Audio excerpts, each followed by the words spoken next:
Elections may be over, but candidates have to declare how much they spent and where their funds came from. Today is the Comelec's deadline to do that. Our Ana Estanislao is at the Comelec headquarters in Manila. Ana, did all the candidates comply with filing their statements of contributions and expenses?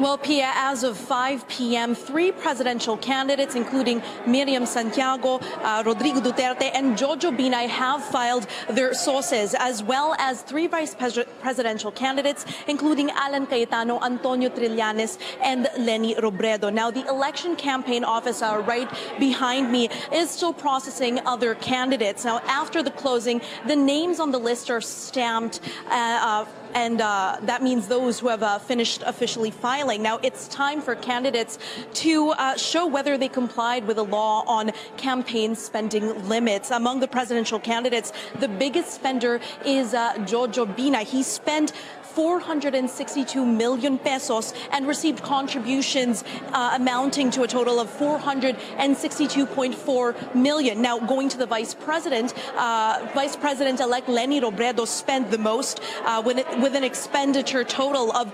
418.66 million, and she received contributions as well amounting to 423 million pesos. Now, among the 25 senatorial candidates who did file their sources, it is Senator-elect Joel Villanueva who spent the most at 163.78 million pesos. As well, he also received contributions amounting to 159 million pesos. Now, the senatorial candidate, who spent nothing at all is broadcaster Ray Langit. He only spent contributions that came from his party, Una. Now, that's for his transport, his food, hotel accommodations, T-shirts, and other campaign paraphernalia. Now, it will be Una, the United Nationalist Alliance, and the political parties that will also be filing their sources with the campaign finance office. Now, the candidates must also include the sources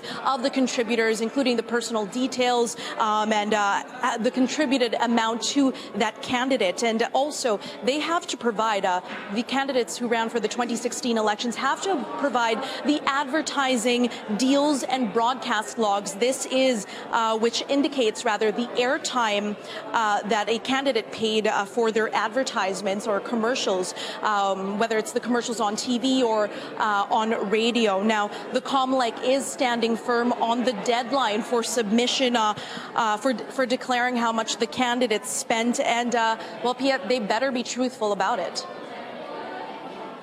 Porque lang nag-file ka ng SOSE, does not mean that puro correct na. No? So ito parang formal it's a formal requirement.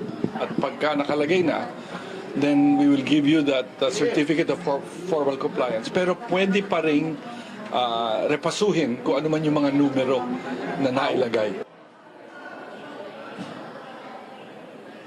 Now, Pia, the law sets spending limits for candidates. For president and vice president, they're only allowed to spend 10 pesos per registered voter, and other candidates like senators were only allowed to spend about 3 pesos, and then those other candidates without a party are allowed to spend 5 pesos per registered voters, and the political parties are allowed to spend 5 pesos as well per voter. Back to you, Pia.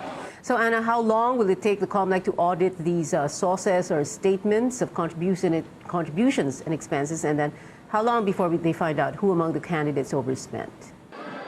Well, Pia, according to attorney Mazna Vergara of the Campaign Finance Office, it all depends on how big or how the volume is of the documents that they'll be receiving. But she does say right after the cutoff time, which was at 5 p.m., they will begin to audit the sources. Back to you, Pia.